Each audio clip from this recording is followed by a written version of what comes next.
Selamat datang di cerita terbaru bersama Rombong.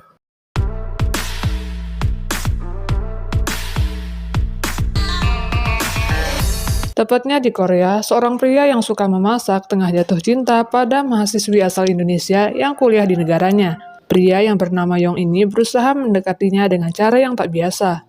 Karena suka memasak, Yong memberinya kotak makan siang. Sayangnya pemberian pertama dari Yong ditolak.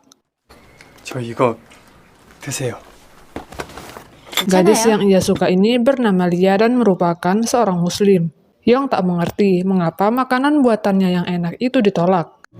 맛있는데 한 맛이라도 좀 보지. Saat membeli bahan makanan, Yong tak sengaja melihat Lia berbelanja di toko halal. Setelah Lia pergi, Yong pun ke sana dan memesan seperti yang Lia beli. 저 친구가 사간 재료들 저도 좀 필요해서요. 무슬림이세요? 저 그런 건 아닌데. Pemilik toko pun memberitahu jika semua yang ia jual berlabel halal. 할랄. Setelah membelinya, Yong pulang dan mencari tahu seputar informasi makanan halal.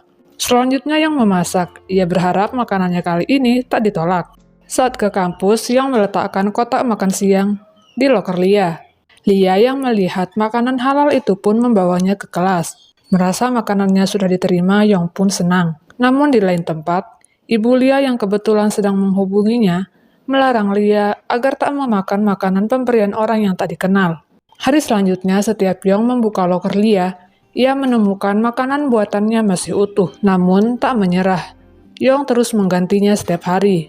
Lia pun setiap hari mengabaikan kotak makan di lokernya. Yong masih bingung mengapa makanan buatannya masih saja ditolak meski halal. Yong pun sampai meminta sang ayah untuk mencobanya. Aksi Yong yang rajin memberi kotak makan siang diam-diam pada akhirnya diketahui oleh Lia.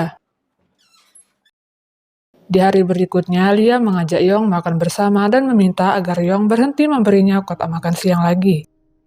고마워요. 별거 아니에요. 도시락 주지 마세요. Sampai rumah, Yong lesu karena menyadari kisah cintanya yang tak senikmat makanan buatannya.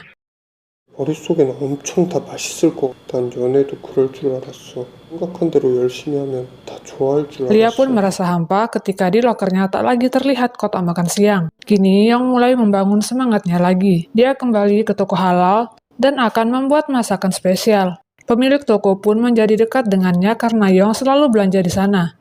Si pemilik toko pun memberitahu resep spesial agar makanannya tak ditolak lagi. Dan di hari berikutnya, Lia mendapat pesan yang mengarah ke ruang B105. Lia pun terkejut melihat banyak makanan dan orang di sana. Yong pun datang dan memberinya makanan pembuka. 맛있는 음식을 먹기 전에는 단 걸로 입맛을 살려주는 거래요. Lia pun menerima dengan senang hati. Yong sangat menghargai makanan dan baginya makanan seperti pesan. Ia menghargai, menghormati, dan menyayangi makanan seperti menghargai, menghormati, dan menyayangi orang yang ia sukai. 이해하고 요리를 하는 것은 편지를 쓰는 것 같아. 나는 당신을 이렇게 이해하고 존중하고 아낍니다. Dan cerita pun berakhir.